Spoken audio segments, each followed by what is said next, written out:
Hello, my name is Dr. Maya Byfield. My business is The Phenomenal STEMist. I'm so excited to be here in Orange County because it's where I live. I live in Apopka, Florida.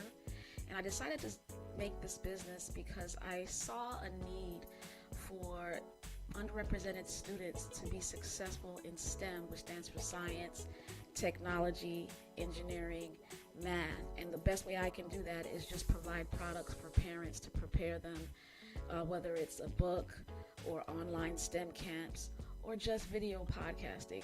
My goal is to transform this community, especially those who are underrepresented. And the way to do that is to help parents understand their children's minds and basically develop them at different stages of their lives to be prepared for a successful STEM career. Thank you so much. That's why I'm here.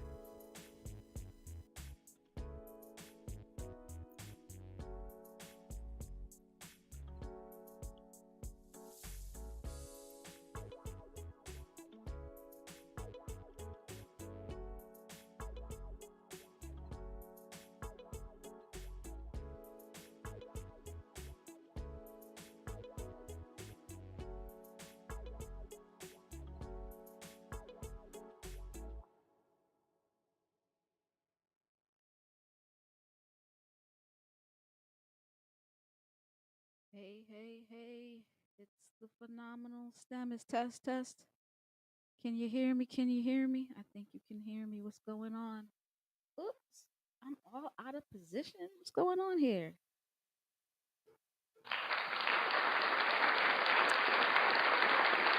Wasn't ready. Wasn't ready. How are you guys doing? Good to see you all.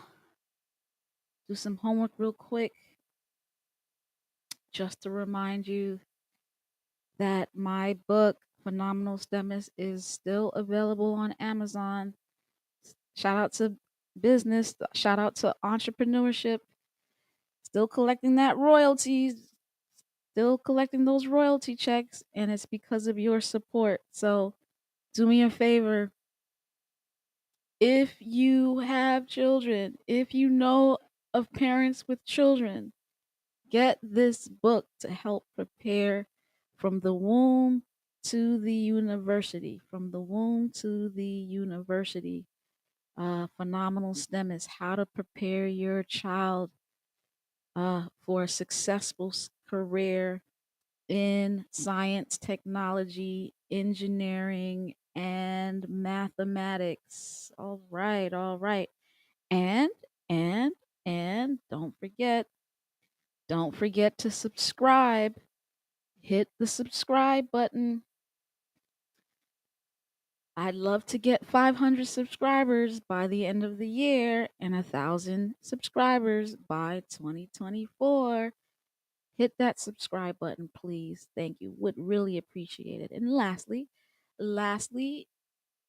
if you need your kid to be successful in STEM and want them to be involved in some kind of learning in the summer, don't forget Phenomenal STEM Camp. It's open for June month and the month of July. So, whichever month you want to put your kid in. Listen, I was talking to one of my friends today via text, and he told me his son was voted to be the future scientist, most likely to become a future scientist in his class. I don't know what grade he's in now, but I remember he took my STEM camp when he was 4 years old, just 4 years old, and he's in love with science. He's probably in elementary school right now. Okay, that's it for the plugs. That's it for the plugs. I know I can depend on my mama for watching. What's going on, mother? Good night, good night, good night. And everybody else, I see a couple of somebody watching from LinkedIn. Good night, everybody. We're talking about living single, maximizing money while you are single. This is coming from Nerd Wallet. This is an article coming from Nerd Wallet. I thought that was pretty interesting. Listen, one of the best ways to build generational wealth is through a successful marriage, a successful marriage, not just any kind of marriage, but a successful, happy marriage, I really, really believe is one of the fastest way. I mean, it's exponential growth. It's somebody else. And if you have somebody on one accord with you, putting money together, it's exponential growth. There's nothing like marriage. Nothing like marriage. Unfortunately, not everybody has the opportunity to be married when they want to be married. So, what what should they do? Should they just be poor? Be broke? No, no, sir. No, ma'am. No, sir. No, ma'am. You can maximize your money while you're listening, while you're single. Listen, I celebrated a birthday. I celebrated a birthday. Still have the balloon up in there. Give me some love for my birthday. Give me some love for my birthday. Of course, you could uh, click that support button right there. Give me some love for my birthday. But 45 years old, never been married. So there's one thing I know how to do well, and it's to be single. I don't know marriage. I don't have conversations about marriage much because I've never been married. But I have mastered, I can say I have mastered the single life. I am happily single. I would like to be happily married, but if I don't get married, I do single pretty well. And so I want to talk about how to maximize your money when you're single. And I saw this article. I said, "Oh, this is an awesome article. I agree with most of everything they say." So here's what they say. Number one, number one, we're talking about the ways to maximize your money when you are single. Now, I told you before, generational wealth is best built when married. But what if you don't have a husband if you're a woman? What if you don't have a wife if you're a man? Well, you need to work with a BFF then. You need to find somebody to hold you accountable. I call it, or they call it, your best financial friend. Your best financial friend. Find somebody close to you that is also good with money, that has the same wavelength as you, because they can be your accountability partner. Accountability is crucial. The best way you can maximize your financial goals is through accountability. You're holding yourself to an account. Number one, share your goals with them. Find out, that's what they say. Find a BFF, a best financial friend. Share your financial goals with them. Talk to them about online tools, books, podcasts, websites. Guess what? Phenomenal Financial Freedom. I see y'all watching. Guess who's your best financial friend? You know who your best financial friend is. Your best financial friend is moi. We've been rolling together for probably almost 10 years, and I've seen some of you get married. I've seen some of you pay off houses. I've seen some of you pay off debt. I've seen some of you pay off car loans and get new jobs and create side hustles. I am so proud of the people on Phenomenal Financial Freedom. Those of you who are watching from my regular page, if you want to join, it's a private group. Just get on there. It's free of charge. There's no charge or anything like that.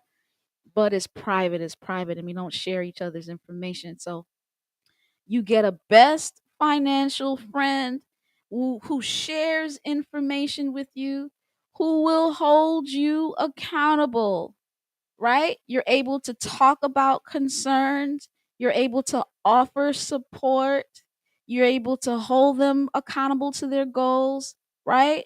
You're able to cheer on great successes. Who's your best financial friend? Get you one. If you are single, you're going to have to depend on somebody else. It is still not good for man to be alone. That's biblical. And if they can't get a husband or wife, get you a best financial friend, an accountability partner. Number two, we're talking about the top ways to maximize your money while you are single. Number two, start living more in the moment. Now, I didn't recognize this until, well, I didn't consciously recognize it until maybe these past few years, within the last 5 years. Between 40 and now, that was when I realized I got to live in the moment. So it says your social circle can join in an effort to start living better. Don't don't go in the one day I will do this. It's time to live in the now. I learned this when Phenomenal Life, I went on a trip to Mexico with my mother. And my mother is years old. Shout out to my mom. And she traveled a lot. She's traveled a lot. And I'm glad that she's traveled a lot. Because as you get older, it's not as easy to rip and run and move and hustle about and do all kinds of things. I jumped off a 16-foot cliff into deep water. I could not do that. Shoot, I don't think I could do that at 46. Like, I don't think that was it. That was my last hurrah at 44, but before I turned 45. Like, I don't think I'm gonna do that again. I definitely couldn't do that at 50, 60. So if you're gonna jump off a cliff, I think you need to do it at 35. Don't wait. Travel now. You cannot have as much fun in your 70s traveling as you can have in your 40s. I know when you're in school in your teens and your early 20s, it might be difficult. But from 20s to 40s, you need to be maximizing your travel.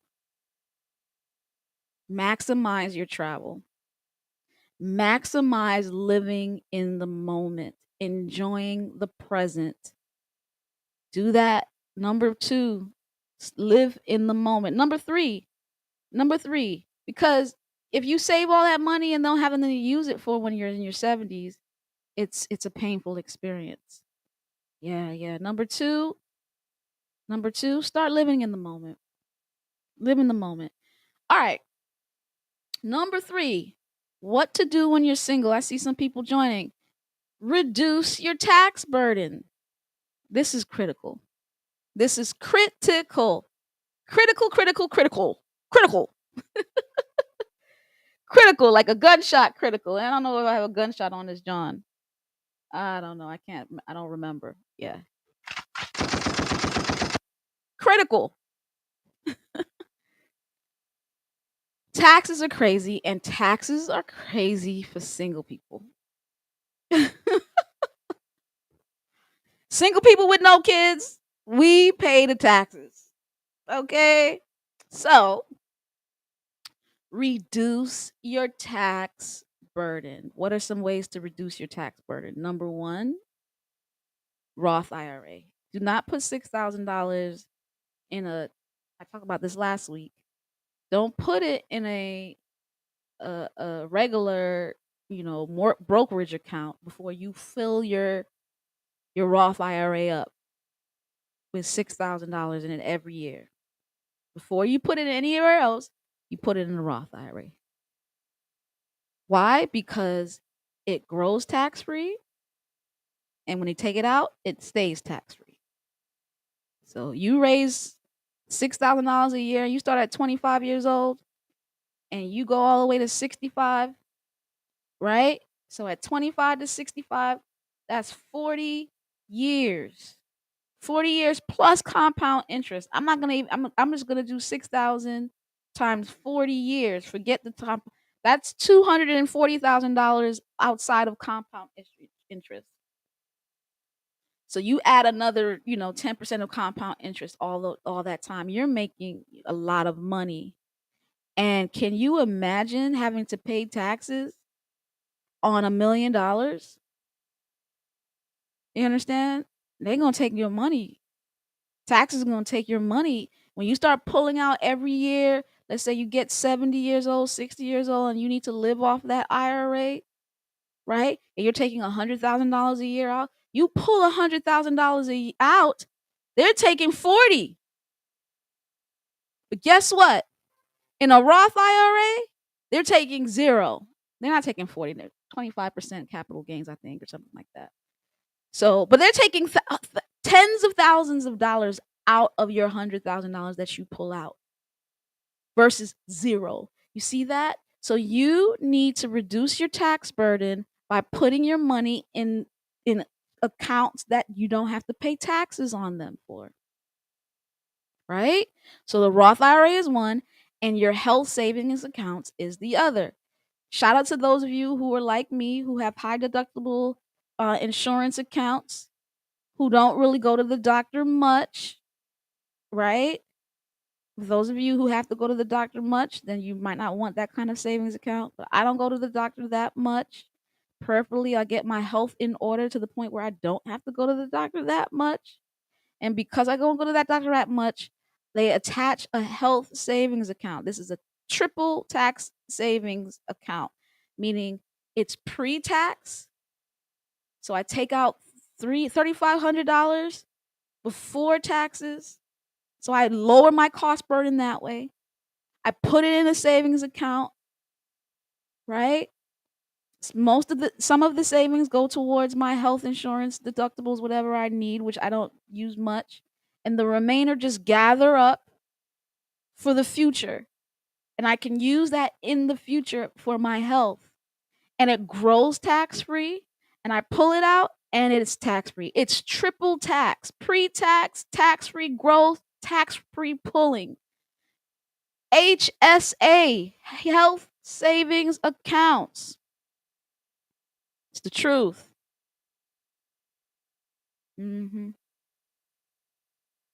Get one. Build a business. Build a business and grow your money and use those ways to reduce your tax burdens. Use the deductibles that come with businesses. As a single person, you are going to be taxed the most. So you have to create things that reduce your tax burden. You heard me? This is critical. This is a very critical thing you should do when you are single. And if you plan to be single, whether you are a widow, whether you are never married, whether you are a divorcee. All right. Next one, number 3. Keep it simple. I usually say kiss. Keep it simple. Do I have a kiss on here? I thought I had a kiss on here. I need to be better at knowing what I have on.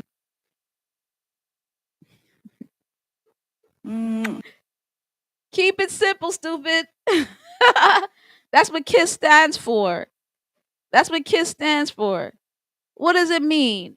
Like, managing money is not that deep. I see a couple people watching. Who's watching with me? Keep it simple. Thanks, Mom. Keep it simple. Well, keep it simple means just budget. Budget. When you budget, you pay yourself first. You don't pay bills, you pay yourself first. You put that $6,000 in the Roth. You put that $3,500 in the HSA. That's $9,000 already. That's $9,000. Do you have $9,000 to put away? And if you don't, you need to find it. That's what I'm saying. You need to find it. You need to find at least $9,000 a year to put away. Now, I told you to live in the moment, and traveling is great, but then you gotta hustle. You gotta hustle, and you gotta stop spending on frivolous things, because you have to put at least $9,500 away. I believe $3,500 is for the health savings account. And a lot of jobs, get you a job like mine that gives you some of that $3,500. Like, they pay me to have a HSA. I don't pay for deductible. I don't pay for I do pay for deductibles. I don't pay for premiums. They pay me, and I put the money in the health savings account. And even when I got injured, for instance, I went to the orthopedic surgeon. The money, like, it wasn't that much money. It wasn't that much money. Now, if I had a premium, if I had the highest level, a great insurance, where I paid a premium and they paid for everything at a small copay, I would have a small copay, but I'm paying for the premium. I'm basically paying for it. The HSA is really for really injurious things where it's not for slow level sickness. It's for like you get into a deep injury and they have a maximum sort type of payment. You do that. It's actually I like the HSA. I think like I said before, what's up Curtis? Let me check this real quick. Curtis is married. But this is for married folk too. This information can go well for married folk too. HSA limit. It was $3,500 in the past. Wow, it has gone up to 4150. Annual for 2024 is increasing. It just got announced in May 16th. It will be 4150 and I will be putting 4150 in my HSA next year. Currently at last year was 3,500. This year is actually 3,850. It's going up to 3,850. So I take out every month out of my check 3,850 outside of I think let's say they give me 1,500 I think. So 3,850 minus 1,500. So my job gives me 1,500 to go to that limit. So 20 for the remaining money I put in 2,350 divided by 12. So basically $200. I take $200 out of my check, and what that does is it lowers my check. It lowers my check.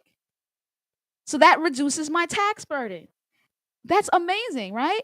So it makes me it's meaning let's say I get paid $30,000, but by taking that $2,000 out, I that tells the government no, she doesn't make $30,000. She makes $28,000, and it lowers my tax burden because I make less money. Even though I don't make it, I'm saving it. It looks like I make less money. I get less taxed. And then on top of that, it grows tax free. So I invested and it grows tax free. And on top of that, when I take it out to use it, I don't have to pay taxes on it if it has anything to do with my health. Which, as I get older, I probably will. My goal is to grow it till I'm 65, and prayerfully Medicare is still alive, right? Grow it till I'm 65 and get on Medicare and have that as a supplement, tax free. HSAs are great, right? And you can now put $4,000 in there. So I'm gonna be lowering my tax burden $4,000 next year. All right. Curtis says more information on starting a business. I have to do some research. It's very important. I do have in my docket, if you go on YouTube, my YouTube channel, and look in Phenomenal Financial Freedom, you should be able to go in the past videos and I talk about how to create a business. Yeah. Businesses are important. Businesses really lower tax burden. They really, really, really do. They what they do is they allow for you to take out a lot of deductibles to lower your income. As the goal is to make $100,000 but tell the government you only make 50. That's the ultimate goal. And some folks say they want to make they make $100,000 but they only make a dollar. How do they do that? They take money out for their HSA, drop it down. They take money out for this, they drop it down. They run a business and they deduct this. They give charity, they deduct this, deduct this, deduct this, deduct this. So after the end of it all, it only appears that you made $10. And then now you pay taxes on the $10. That's how rich people get away with. Don't hate the player, hate the game. Married folk can file separated. I don't think you want to. Married folk have more tax deductions and more. It's better to be married when it comes to taxes than single. So I don't think you want to, Curtis. Next one. Number 5. Is it number 5? Yeah. No, it's number 5. Know the score. Know the score. I love this. You can't improve what you don't measure. I hear this all the time when it comes to my weights, right? You got to know what your weight is so that you can improve your weight. You got to know your numbers. You got to know your numbers. In order to know what you need to change, you got to know your numbers. Well, do you know your credit score? Do you know your credit score? Find out what your credit score is immediately. You can't change what you don't know. Can't change what you don't know. Please, you can go to any bank account. Right now, bank accounts, my what should I call it? My credit union business account. I have a business account with my credit union.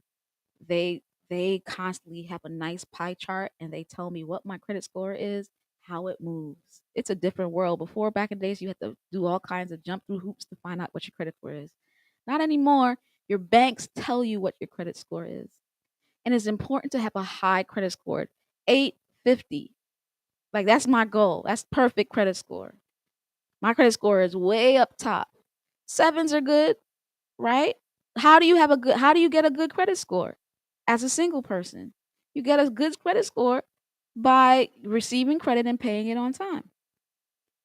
Having multiple credit cards and not using them other than to pay them at every month, right? Have a mortgage. So you cannot have a good credit score, the best credit score, the perfect credit score without owning a home. Got to have a mortgage to have a great credit score, right? To have the best credit score. I remember this because I've always had great credit. I've never had bad credit because I've had student loans from college that put that made that and I pay them. I pay my credit. Paid my student loans and I paid off my student loans, right? I've had credit cards and I pay my credit cards every month. Never been late, right? That increases your credit limit and score. I've had 2 cars, paid them off 3 to 5 years. My last car I paid off in 3. That boosted my credit score. And with all of that, it did not give me perfection until I bought a home. Until I bought a home. And when I bought a home, that brought me close to perfection. There's some things you can't have perfect until you take out multiple types of debt, have huge limits, and keep the debt ratio low. What do I mean by that? Meaning, I have a lot of credit on my credit cards, tens to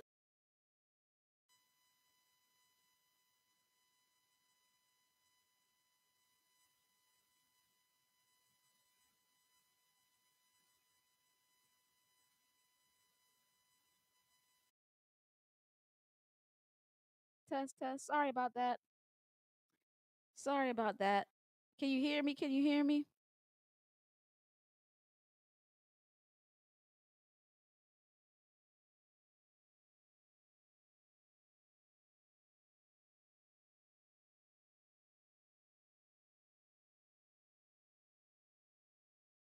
Testing one, two, three. Okay, good.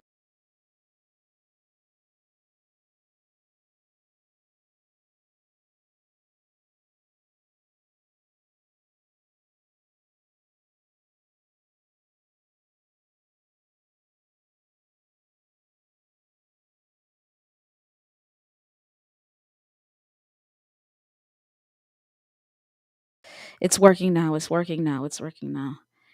It's crazy. Sometimes my V8 soundboard just goes out. Ah, but it's in now. It's okay now. Thank you so much. Thank you so much.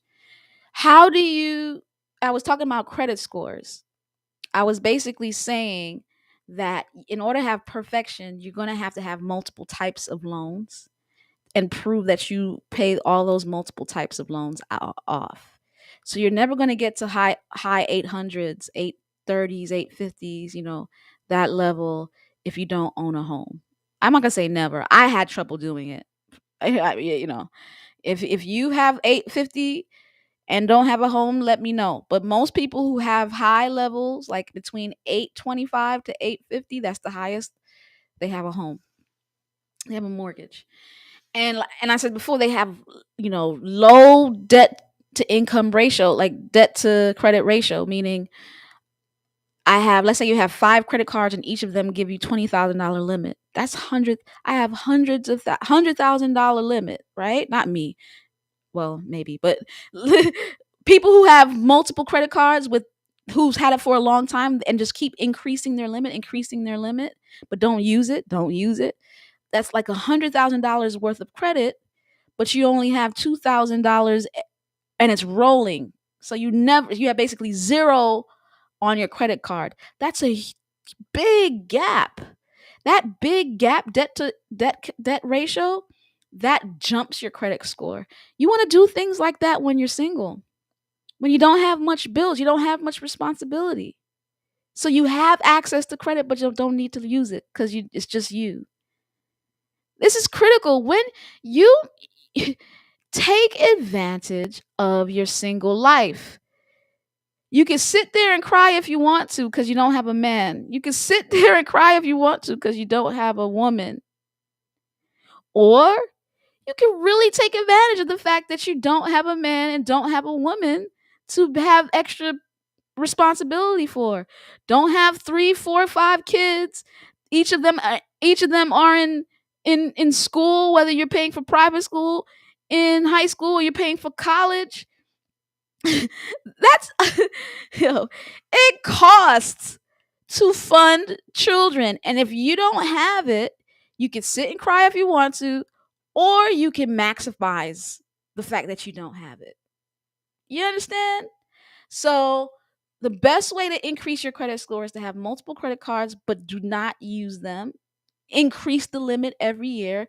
Always send a message asking them to increase the limit. Have different types of loans, like, and pay them off early. Like the best type of loan, type of time to pay off your car is in 3 years. If you can't buy a car and pay it off in 3 years, it's too expensive. It's too expensive for you, right? So you pay off your car loan, you pay off your student loans, you pay off your credit cards, have multiples of them and pay them off every year. You buy a house, your credit score will be perfect. Know your numbers. Lastly, aim for zero debt. That's my last goal in life. My last goal. I just picked up a credit card debt. I always say I don't have any credit card debt. I just picked it up because it's a 0%. I picked up a 0%. I use debt for purposes. I'll say that. I use debt, but I don't use interest. I have zero interest. I don't believe in interest. So when I take out a credit card, it's usually for 1 year at a zero interest for a specific purpose. It's cheaper for me to do that than try to use my savings, use something, my investments to pay for something and miss out on the compound interest when I can utilize my excellent credit, maximize it. I could utilize my excellent credit to have 0% payments, right? So by October, I will be back at zero credit card debt. Right now, I have some credit card debt at 0%. With a plan to be done by October, I'm on pace to do that. So by the end of the year, I'll have no credit card debt, no student loan debt, no car loan debt.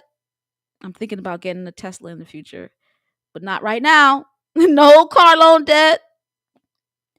And no, the goal is to be mortgage free by 50. I got 5 years. 5 years. The aim, the goal. I need to get me a BFF. Who's my BFF in here? I need a BFF. I want to be like my mama. Zero debt. Zero debt. No mortgage, no student loans, no car loans, no credit cards, no personal loans, no nothing. Yeah. Can't wait. 5 years. It's going to be me. It's going to be me. The way to do that is you're going to have to lump the payments towards your principal. So what I do, I don't pay extra in my mortgage. I go to my bank online and I pay from there, and I click the button principal only. That's critical, because if you don't do that, they'll put money towards the lump, whatever, and it's not gonna attach to your principal. So so I add extra money to my principal mortgage, right?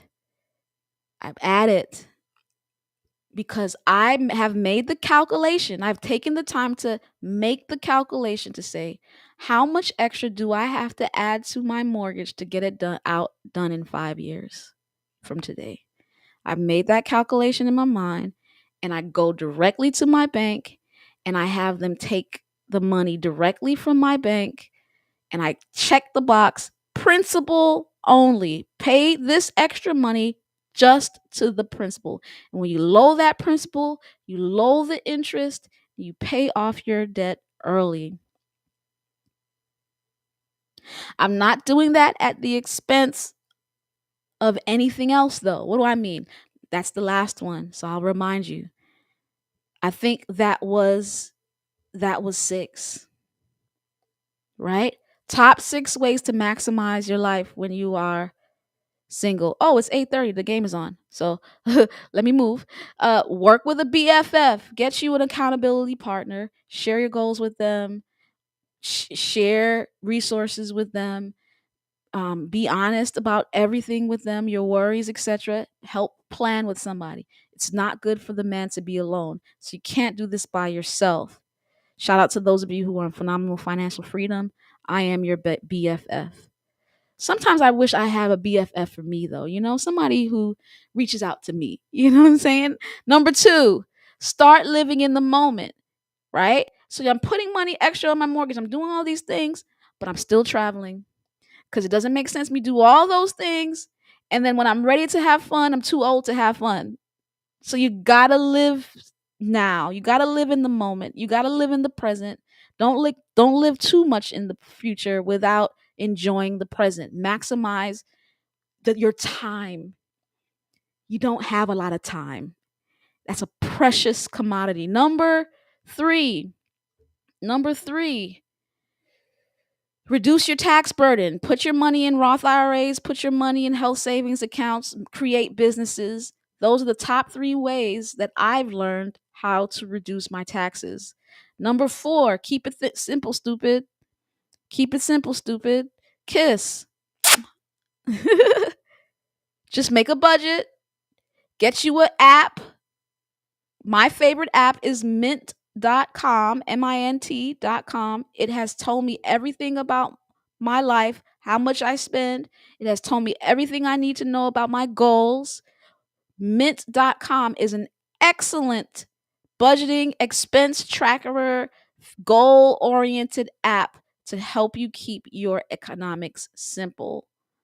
Next one, know your credit score and do whatever it takes to raise it. I told you multiple ways to do that. Build your credit score, how to build a credit score. It's very simple to do. There's no need to go rent somebody or get somebody and pay somebody to teach you how to increase your credit score. You increase your credit score by getting student loans and paying them off, getting credit cards, paying them off every month, increasing your limit on those credit cards all the time. Get a mortgage and get a car loan, get a mortgage, pay everything off. Use trackers to make sure that you're paying your bills on time, and your credit score will jump. It doesn't take much to do that. And lastly, be debt free. Aim for debt freedom. Put a time on it and take your money, some of your money, and put every month, make a plan. Listen, this is about planning and maximizing. If you say, I need to put $6,000, I think it's 65 now. Let's say $6,000 in my Roth IRA. I need to find $6,000. I need to put $44,000. Next year it'll be $4,000 into my health savings account. I need to get a good job that gives me a health savings account. I need to stay healthy so I don't need to, use other types of health savings, health insurances, that's $10,000 a year automatic. That means you need to be making $60,000 a year, some of you. Because some of you need 60,000, 10,000 to put away so that you can live off the 50, right? Right? So you need to live in a place that you can live off of $50,000. So you might need to shift where you live. You got to make a plan. So, okay, I need to put $10,000 away in a tax-free account. That means I need a lot of money to work. I need to work. I need a career and a job that can pay me a lot of money so I could put $10,000 away. That's critical, right? And then I need to pay off my car in 3 years. That means I either need to buy a cheap car or make a lot of money so that I can pay off my car in 3 years. You got to make a plan. That's all I'm saying. Whatever plan you make, if you want a BMW and you want to pay it off in 3 years, that means first of all you got to buy used. Don't buy no brand new car. Don't buy no brand new car. And buy that depreciable item. And so that means you say, okay, I need to put a certain amount of money to pay it off in 3 years. Can I afford it? If I can't afford it, what do I need to do to afford it? Meaning, what job do I need? What career do I need? What business do I need to create? Listen, I'm not asking you to be cheap. I'm asking you to make a plan that incorporates all of these things to maximize your wealth as a single person.